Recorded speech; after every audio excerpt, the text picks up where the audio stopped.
हमारे स्पोक्सपर्सन आसिम खान साहब,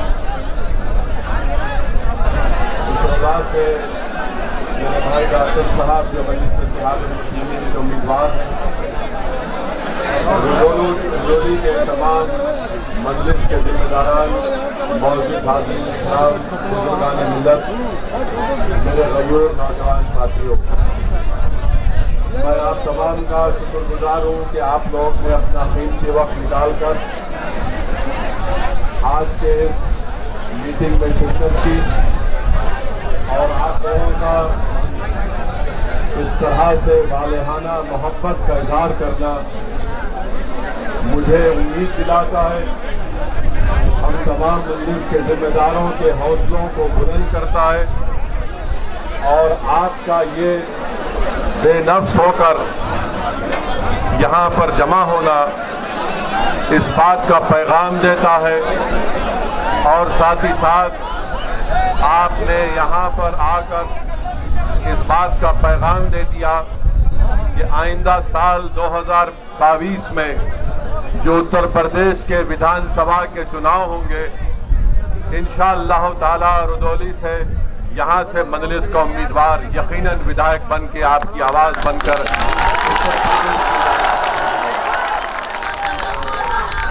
मेरे अजीज दोस्तों, मेरी इज्जतदार माँ और बहनों, मैं ज्यादा वक्त आपके दरमियान में नहीं रहूंगा, बस चंद अहम बातें आपसे करकर यहाँ से रुखसत हो जाऊंगा।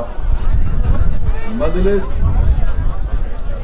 आने वाले विधानसभा के चुनाव में पूरी ताकत और पूरी तैयारी के साथ जनाब मोहतरम शौकत अली की क़ियादत में विधानसभा के इलेक्शन को लड़ेगी।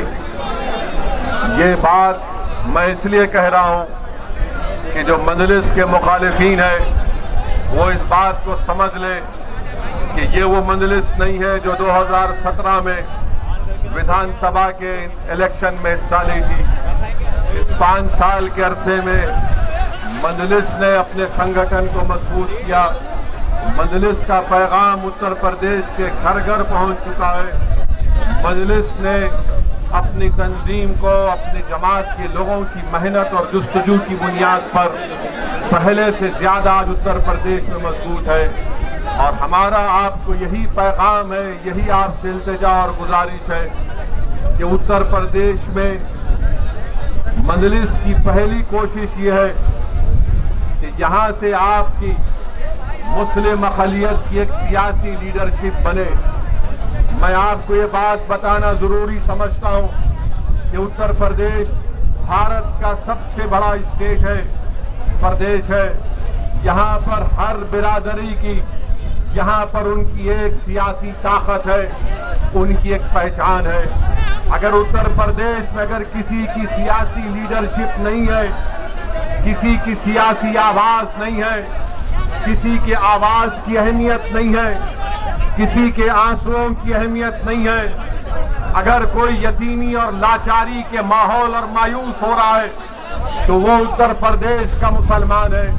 और मजलिस ये चाहती है कि आप जमहूरियत को मजबूत करें। भारत की जमहूरियत कैसे मजबूत होगी? भारत की जमहूरियत उस वक्त मजबूत होगी जब सबको उसमें हिस्सेदारी का उसमें हिस्सा मिलेगा। उत्तर प्रदेश में सबको अपना अपना हिस्सा मिल गया। अगर किसी के साथ इंसाफ नहीं हुआ, किसी को उनका हिस्सा नहीं मिला, तो मैं ये साफ तौर पर कह रहा हूं कि उत्तर प्रदेश के मुसलमान हैं जिनको अभी तक उनका हिस्सा नहीं मिला। और क्यों नहीं मिला? इसलिए नहीं मिला कि आपने पिछले 60 साल से सेकुलरिज्म के झूठे वादे पर आपने मुख्तलिफ पार्टियों को वोट किया।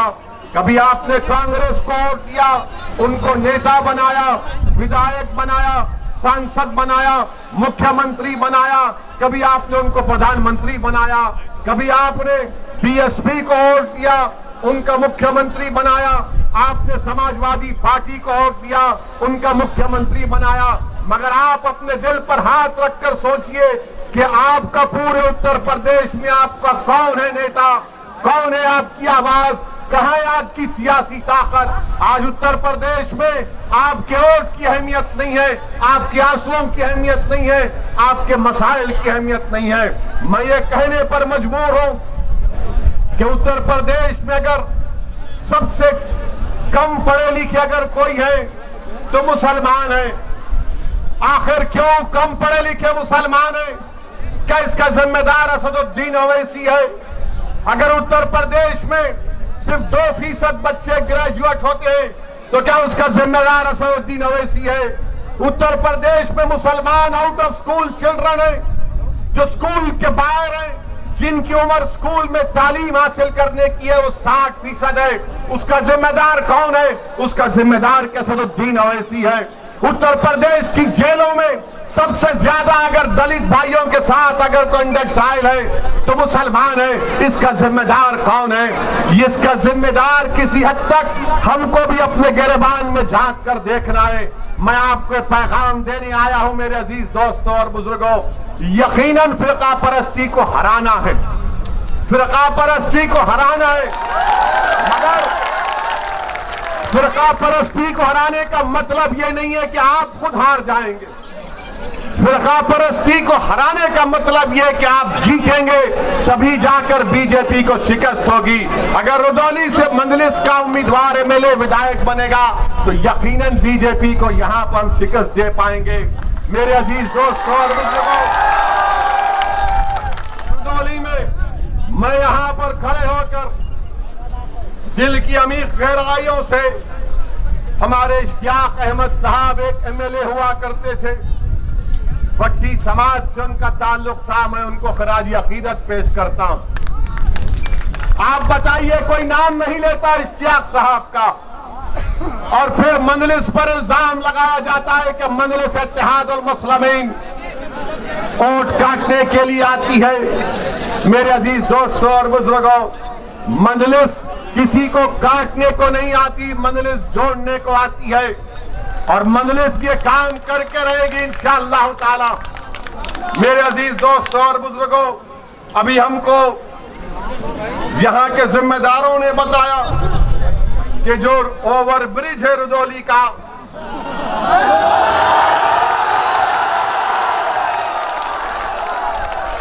अब आप जाकर समाजवादी के लोगों से पूछेंगे ओवर ब्रिज क्यों नहीं बना 2 साल से, तो 5 साल से, तो बोलेंगे ओवैसी यहां से गया था इसलिए नहीं बना। ओवर ब्रिज नहीं बना, और जो मुख्यमंत्री बाबा हैं, बाबा को भी पता नहीं है। बाबा को बोलेंगे ओवर ब्रिज तो बाबा बोलेंगे नाम बदल दो। यानी हमारा हाल ऐसा हो गया है। और फिर ओवर ब्रिज नहीं होने की बिना पर हाईवे पे आने के लिए लंबा सफर 10 किलोमीटर का करना पड़ता है। और दूसरी बात यह है कि यहां पर जो कम्युनिटी हेल्थ सेंटर है माशाअल्लाह खंडेर में तब्दील हो चुका है। मेरे अजीज दोस्तों और बुजुर्गों, पाइपलाइन के लिए रोड खोद दी गई है, मगर ये विकास हो रहा है बाबा के दौर में। बाबा के पास एक ही फार्मूला है, जाके बाबा को बोलिए सर वो लोग नाम बदल दो, काम हो जाएगा। फिरोजाबाद में 50 बच्चे डेंगू से मर गए, 50 बच्चे। नाम बदल दो। क्या नाम बदलने से बच्चे मरना बंद हो जाएंगे? मेरे अजीज दोस्तों और बुजुर्गों, फिर ये आपके रुदौली में मेरे पास रिकॉर्ड है, ये अखिलेश भी नहीं बोल सकते, ना कांग्रेस ना बसपा के लोग बोल सकते हैं। वो सिर्फ आपको बोलेंगे वोट डालो, हमको वोट डालो। मगर हासिल क्या हुआ बताइए कि उत्तर प्रदेश में माइनॉरिटीज के लिए, जिसमें मुसलमान भी शामिल हैं, 2019-20 में मोदी सरकार ने बाबा की सरकार को 116 करोड़ रुपए दिए कि मुसलमानों के उन गांवों में जहां पर 25% माइनॉरिटी रहते, काम कराओ, स्कूल बनाओ, अस्पताल बनाओ। 116 करोड़ दिए गए और जिसमें से बाबा की सरकार ने, महाराष्ट्र ने सिर्फ 16 करोड़ खर्चा किए। और महाराज बोलते, मोदी बोलते सबका साथ, सबका विकास, सबका विश्वास। 116 करोड़ में सिर्फ 16 करोड़ खर्चा किए गए। दूसरी बात कि रुदौली तहसील में क्या कोई हायर सेकेंडरी स्कूल है? गवर्नमेंट का है, क्यों नहीं है? क्या हमको हमारे बच्चों को स्कूल में पढ़ाने का शौक नहीं है? क्या आप अपने बच्चों को तालीम दिलाना नहीं चाहते? क्या अपने बेटियों को पढ़ाना नहीं चाहते? तो ये लोग बोलेंगे नहीं, मुसलमान बच्ची को नहीं पढ़ाना चाहता। अरे दिमाग तेरा खराब है, हम पढ़ाना चाहते, काबिल बनाना चाहते, ताकतवर बनाना चाहती अपनी बेटियों को। इनको अफगानिस्तान के लड़कियों पर जुल्म की बड़ी फिक्र है, मगर रुदौली में बच्चियों के पढ़ने के लिए ये इनका दोगला दोहरा चेहरा है। और फिर आप देख लीजिए कि फिर उत्तर प्रदेश की बाबा की सरकार ने कहा कि कोविड आया तो मई में फैसला किया कि ऑनलाइन स्कूलों को स्कूल में तालीम दी जाएगी। आपको मालूम मेरे भाई, आपके रुदौली में कितने टीचर को कंप्यूटर इस्तेमाल करना आता?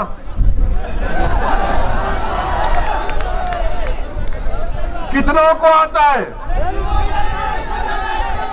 ये हाल यहां पर इस तरह का करके रखती है। और आप ये भी देख लीजिए कि जो हेल्थ की बात है, हेल्थ की बात में रुदौली में 255 सब सेंटर है, 40 प्राइमरी हेल्थ केयर सेंटर है, 5 कम्युनिटी हेल्थ सेंटर है, कोई सब डिविजनल हॉस्पिटल नहीं है, 4 डिस्ट्रिक्ट हॉस्पिटल है। तो योगी आदित्यनाथ की सरकार बनने के बाद कितने आपने खोले बताओ? कितने आपने खोले बताओ? जब आप जवाब दे रहे हैं तो सच्चाई पर पाबंदी होगा। आपको मालूम कि रुदौली में यह जिला अयोध्या का है, यहां पर कितने बच्चे 5 साल की कम उम्र के, जब 5 साल के होते हैं तो स्टंटेड कितने होते हैं, कमजोर कितने होते हैं? 50%।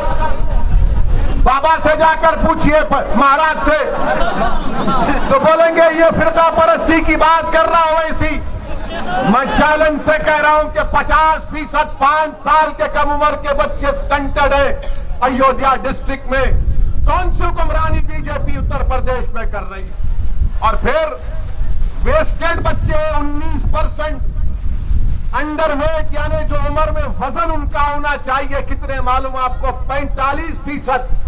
मैं जो कुछ कह रहा हूं, अगर मेरी बहन, मेरी मां मेरी बात को सुन रही है तो कहेगी कि हाँ ये बात सच है कि जिस बेटी को मैंने 9 महीने अपने पेट में रखकर पैदा किया, आज वो स्टंटेड भी है और उसका वेट भी कम है। मेरे अजीज दोस्तों और बुजुर्गों, वहीं पर यह सरजमीन, हम जब यहां पर आ रहे थे तो 2 दिन से हमारे माशाल्लाह मीडिया के बड़े बड़े लोग बोलना शुरू कर दिए कि ओवैसी अयोध्या को नहीं जा रहे हैं, ओवैसी अयोध्या का नाम नहीं लेते हैं। मैंने कहा भाई साहब, अयोध्या भी भारत में है, फैजाबाद भी भारत में है और ओवैसी भी भारत में है। अब फैजाबाद की तारीख इनको नहीं मालूम, जो शाम में 6 बजे टीवी पर बैठते हैं।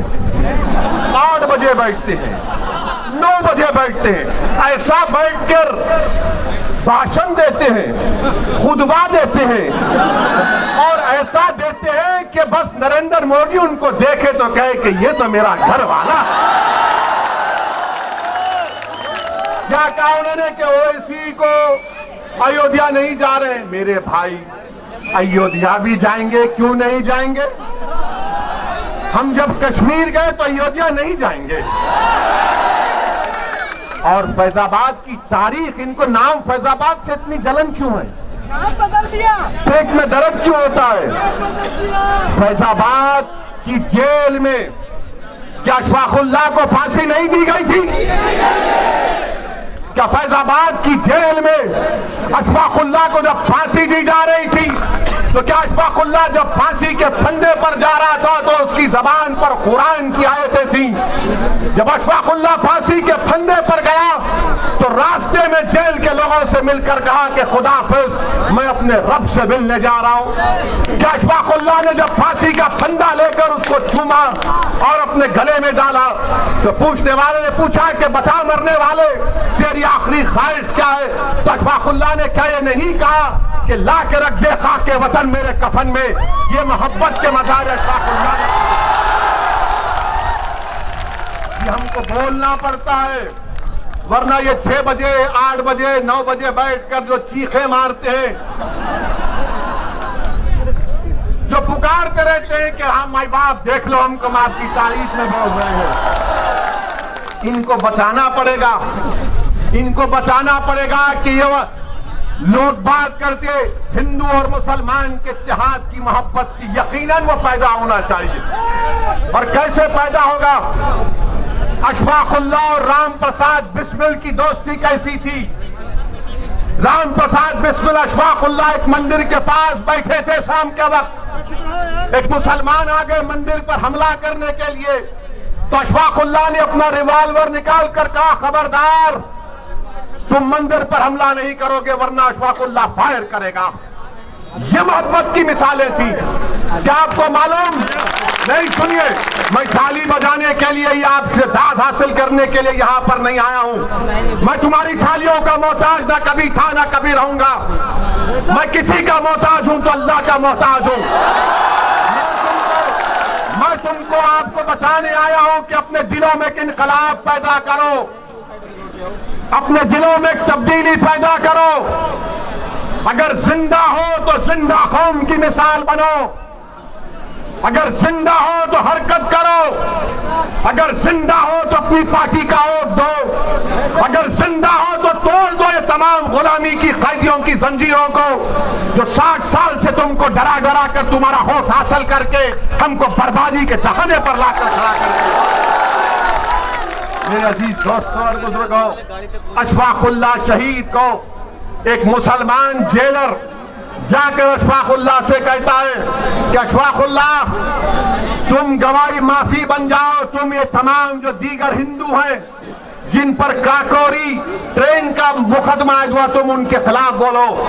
तो अशफाकुल्लाह ने कहा, मैं एक मुसलमान हूं और बाकी मेरे साथी हिंदू हैं, मैं अपने आप को गिरने नहीं दूंगा, ना अपनी कौम को गिरने दूंगा। मैं अंग्रेजों के खिलाफ था और रहूंगा। मेरा ख्वाब है कि मुल्क आजाद हो। मैं आज रुदौली में खड़े होकर आप तमाम से अपील कर रहा हूं कि अगर हम अशफाकुल्लाह के ख्वाबों को पूरा करना चाहते हैं, अगर हम राम प्रसाद, पंडित राम प्रसाद बिस्मिल के ख्वाबों को पूरा करना चाहते हैं, तो अशफाकुल्लाह ने ये ख्वाब देखा था। अशफाकुल्लाह ने ख्वाब देखा था कि मुल्क जब आजाद होगा तो यहाँ पर सबको उनका हिस्सा मिलेगा। अशफाकुल्लाह ने ख्वाब देखा था कि मैं फांसी के फंदे पर चढ़ जाऊंगा, 27 साल की उम्र में अपनी जवानी को इस मुल्क पर कुर्बान कर दूंगा, मगर आने वाले नौजवानों का मुस्तकबिल खराब नहीं होगा। नौजवानों, रुदौली के गय्योर नौजवानों, उत्तर प्रदेश के मेरे गय्योर नौजवानों, तुमको अशफाकुल्लाह के ख्वाबों को पूरा करना है। तुमको पंडित राम प्रसाद बिस्मिल की तरह उस मोहब्बत की निशानियों को बताना है। और मोहब्बत होगी तो गुलामी नहीं होगी, हिस्सेदारी की मोहब्बत होगी, हिस्सेदारी की मोहब्बत होगी। ख्वाब अशफाकुल्लाह ने देखा था, अब उन ख्वाबों को पूरा करना आपकी जिम्मेदारी है। ख्वाब देखना शुरू करो और ख्वाबों को पूरा करने के लिए जिद्दोजहद करना पड़ेगा। यकीनन रास्ते में मसाइब और मुश्किलात आएंगे, कोई रास्ता आसानी से हम अपनी मंजिल मकसूद को आसानी तक नहीं पहुंच पाएंगे। जुस्तजू करना पड़ेगा, जिद्दोजहद करना पड़ेगा, ईसार और कुर्बानियों के मज़ारे करना पड़ेगा। मेरे अजीज दोस्तों और बुजुर्गों, जब हम अपने इन ख्वाबों को पूरा करेंगे तब जाकर हम एक सियासी क़ुव्वत बनकर यहां पर उभरेंगे। मेरे अजीज दोस्तों और बुजुर्गों, मैं आपको यह भी बताना चाहूंगा कि रुदौली में यहां पर जहां पर हमने इश्तियाक अहमद साहब का जिक्र किया तो रुश्दी मियां का भी जिक्र करना। मैं उनके खिलाफ नहीं हूं, बिल्कुल नहीं हूं, वो हमारे भाई हैं, दोस्त नहीं, हम जानते भी नहीं हैं उनको। मगर मैं समाजवादी पार्टी से पूछना चाहता हूं, समाजवादी पार्टी के अखिलेश यादव ये कहते हैं कि ओवैसी की जबान से जो अल्फाज निकलते हैं वो बड़े कड़वे होते हैं। अखिलेश यादव आ जाओ रुदौली में, तुम एक तरफ मैं एक तरफ, इस जनता को बात करेंगे, बोलेंगे तुम डराने की बात करते हो, मैं उम्मीद दिलाने की बात करता हूं। तुम भगाने की बात करते हो, मैं कहता हूं पीठ नहीं सीना दिखाओ। तुम जहालत की बात करते हो, मैं इल्म की बात करता हूं। तुम डराने की बात करते हो, मैं इत्तेहाद की बात करता हूं। ये मजलिस इत्तेहाद और मुस्लिमीन का पैगाम। और यहां पर आप जानते हैं कि पहली मर्तबा अब्बास अली जैदी रुश्दी मियां जब हारे तो 1000 वोट से हारे। 5 साल के बाद जब 2017 में इलेक्शन हुआ तो रुश्दी मियां 31,000 वोट से हार गए। मैं तो नहीं रहा था ना अखिलेश। तो यादव ने, रुदौली के हमारे यादव भाइयों ने फैसला किया कि समाजवादी तो यादवों की पार्टी है, अखिलेश यादवों का हमारा नेता है, मगर रुदौली से यादव नहीं है, रुश्दी मियां है, इसलिए हम बीजेपी के यादव को वोट देंगे। ये हकीकत है ना, ये सच कह रहा हूं ना मैं? क्या मैं सच कह रहा हूं? क्या मैं झूठ कह रहा हूं? तो फिर आप 22 के चुनाव में क्या करेंगे? फिर आप किसको वोट देंगे? आप किसको वोट देंगे? आप ये काम करके दिखाना है, सिर्फ जज्बात में आकर नहीं कहना है, बल्कि कामयाब करना है अपनी पार्टी को। जिस तरह बिहार में हमारे 5 विधायक कामयाब हुए और बिहार में कामयाबी के बाद बिहार की विधानसभा में अख्तर ईमान की क़यादत में मजलूमों की आवाज बनकर, कमजोरों की आवाज बनकर, यतीमों के इंसाफ के लिए मजलिस बिहार के विधानसभा में आवाज उठा रही है। जब यादव एक हो चुका है, बीजेपी के कैंडिडेट को हराने के लिए रुश्दी मियां को हरा दिए। मेरे अजीज दोस्तों और बुजुर्गों, मेरी आपसे गुजारिश है कि मुत्तहिद रहिए, अपने वोट का सही इस्तेमाल करिए, डरने और घबराने की जरूरत नहीं है। ये समाजवादी पार्टी हो, बीएसपी हो या फिर कांग्रेस हो या बीजेपी हो, इनको एक ही बात की तकलीफ है कि पूरे भारत में मुसलमानों की कोई पॉलिटिकल लीडरशिप ना बने। मैं यहां पर अपनी शोहरत के लिए नहीं आया हूं, अल्लाह जानता है। मैं आपको नेता बनाने के लिए आया हूं कि आपकी सफों से कोई कायद उठ जाए, जो 1 साल 2 साल नहीं बल्कि रहती दुनिया तक तुम्हारी आवाज बने। और उस वक्त होगा मेरे अजीज दोस्तों और बुजुर्गों, जब आप अपनी पार्टी को कामयाब करेंगे, अपनी दुआओं से, अपने वोट से और पार्टी के पाबंद डिसिप्लिन सिपाही बनकर आप मजलिस के हक में अपने वोट का इस्तेमाल करिए। डरने और घबराने की जरूरत नहीं है। मुझ पर इल्जाम लगते हैं, मुझे कोई फिक्र नहीं, बहुत से इल्जाम लगते हैं मुझ पर, मगर याद रखो जब तक अल्लाह असदुद्दीन ओवैसी को जिंदा रखेगा, इंशाअल्लाह ताला असदुद्दीन ओवैसी सच को और हक को बयान करता रहेगा। अल्लाह जब तक मेरे जिस्म में आखिरी सांस को रखेगा, मैं आपके हक के लिए लड़ता रहूंगा। मुझे नहीं मालूम कि मेरी जिंदगी का चिराग कब गोल हो जाए, मगर रुधौली के नौजवानों, उत्तर प्रदेश के गैयोर नौजवानों, उत्तर प्रदेश के मेरी इज्जतदार मां और बहनों, कौम और मिल्लत के जिम्मेदारों, मैं तुमसे भीख मांगने आया हूं, मुत्तहिद हो जाओ। आज तुमको मुत्तहिद होना है। ये फैजाबाद अयोध्या है।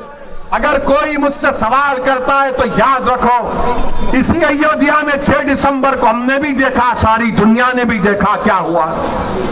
आज उसका जिक्र करने से डरते हैं सेकुलर पार्टी के लोग, जिक्र करने से डरते हैं, डरा डरा कर और हासिल करते हैं। अरे याद रखो, वो कौम जो नवासा रसूल को जन्नत का शहजादा मानती है, क्या वो कौम डरेगी इन लोगों से? क्या तुम डरोगे इन लोगों से? इंसान से नहीं डरना, सिर्फ रब्बे कायनात से डरने का हुक्म सिखाया गया। सिर्फ रब्बे कायनात से डरना है, किसी से भी नहीं, ओवैसी से भी नहीं। हाँ, अगर ओवैसी की जबान से अगर सच निकल रहा है तो उस पर गौर करो, उस पर गौर करो। अगर गलत है तो कोई बात नहीं, अगर सच है तो उसको कबूल करो। मेरे दिल में नहीं है, मेरी ताकत, मुझे अल्लाह ने इतनी ताकत नहीं दी है कि मैं तुम्हारे दिलों को मोड़ सकूं। दिलों को मोड़ने वाला तो रब्बे कायनात है। मेरे अजीज दोस्तों और बुजुर्गों, हिम्मत और हौसले को बुलंद रखिए। इलेक्शन जैसा करीब आएगा। आज अभी हम प्रेस कॉन्फ्रेंस लिए, अतीक अहमद साहब जो 5 बार के विधायक हैं, 1 बार के सांसद हैं, वो आज मजलिस इत्तेहादुल मुस्लिमीन में शामिल हुए हैं। तो हमने उनका खैर मुकद्दम किया, वेलकम किया, और मीडिया के हमारे लोग आए थे लैला को सुनने के लिए। तो हम उनके सवाल करने से पहले उनको बता दिया कि भाई साहब, आप सवाल मत करिए, आपके दिल में जो जवाब है वो हम आपको बता ही देते हैं। हमने उनसे कहा कि बीजेपी उत्तर प्रदेश के जो एमएलए हैं, 37% बीजेपी के एमएलए के ऊपर क्रिमिनल केसेस हैं। 37%। हमने कहा 116 एमपी बीजेपी के, उन पर भी केस है। और फिर हमने उनको ये भी बता दिया, ये शुरू हो जाते, देखो बाहुबली को ला लिए, खुदा को ला लिए। देखिए, बल्कि जिस किसी का नाम अतीक होगा, शहाब होगा, मुख्तार होगा, वो गैंगस्टर होगा, बाहुबली होगा। और जिसका नाम प्रज्ञा, अजय, कुलदीप, संगीत, सुरेश, कपिल होगा, वो क्या होगा? लोकप्रिय नेता होगा। यानी अतीक का ताल्लुक एक कमजोर समाज से है। अगर अतीक का ताल्लुक एक ताकतवर समाज से होता, और अगर अतीक अहमद मुजफ्फरनगर के कांड से पहले तकरीर करते या गोरखपुर में वो तकरीर करते, तो हो सकता कि महाराज उन पर केस विड्रॉ कर लेते, क्योंकि उत्तर प्रदेश के मुख्यमंत्री ने अपने आप पे से केस विड्रॉ कर लिया और बीजेपी के 70 से शायद मुकदमे वापिस ले लिए मुजफ्फरनगर के कांड। तो मेरे अजीज दोस्तों और बुजुर्गों, ये तमाम इनके कारनामे हैं। मेरी आपसे गुजारिश है कि आपको डराया जाएगा बीजेपी से, मोदी से, योगी से। हम तो आए हैं उत्तर प्रदेश से बीजेपी को हराने के लिए इंशाअल्लाह ताला। मजलिस का मकसद ये है कि बीजेपी की सरकार ना बने, उत्तर प्रदेश से योगी दोबारा मुख्यमंत्री ना बने। क्यों ना बने? क्योंकि योगी आदित्यनाथ की सरकार ने गंगा में लाशें बह रही थी, ऑक्सीजन नहीं था, दवाएं नहीं थी, जलाने के लिए लकड़ी नहीं थी, दफनाने के लिए जमीन नहीं थी। और अगर किसी गरीब ने इन तमाम की नहीं होने की बिना पर नदी के किनारे जमीन पर दफना दिया, तो दुनिया ने देखा कि कुत्तों ने किसी के बाप और भाई और बहन की लाशों को लोच लोच कर खाया। ये हुआ है। इसीलिए बीजेपी की मुखालिफत करना है। मंदलिस के हक में अपने वोट का इस्तेमाल करिए, मंदलिस को कामयाब करिए, ये सेकुलरिज्म की कामयाबी होगी। पार्लियामेंट में आपने देख लिया, कोई आकर ये कहेगा इस सेकुलर पार्टी का, अरे ओवैसी के तो 2 MP हैं, क्या खोड़ लेगा। अरे भारत की पार्लियामेंट देखती है कि असदुद्दीन ओवैसी के साथ इम्तियाज चली जाए, दूसरी तरफ मोदी के 300 है, मगर जब एक तुम्हारा भाई टोपी और दाढ़ी के साथ खड़ा हो जाता है तो 300 में दर्द शुरू हो जाता है। और हम किसी मजहब के खिलाफ नहीं बोले, आज तक ना बोलेंगे इंशाअल्लाह ताला। मैं तो मिसाल दिया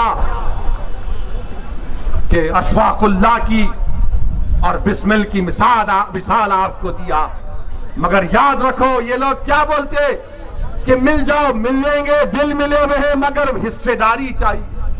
19% यादव हैं, 19% मुसलमान हैं, 9 या 10% यादव हैं, मगर मुख्यमंत्री आपका ही बनेगा और हमको चपरासी की भी नौकरी नहीं मिलेगी, हमारे बच्चों को स्कूल नहीं मिलेगा, वो ओवरब्रिज नहीं बनेगा, कुछ नहीं बनेगा। आप एक बार अच्छा फैसला करके आने वाले विधानसभा के चुनाव में आप अपना एक वोट पतंग के निशान पर बटन दबाइए, अपनी पार्टी को कामयाब करिए। और लोग हमसे पूछते आप मिलते क्यों नहीं समाजवादी पार्टी से, हम उनसे कहते हैं जाके पूछो अखिलेश से, बात करने तैयार है, बात करेंगे।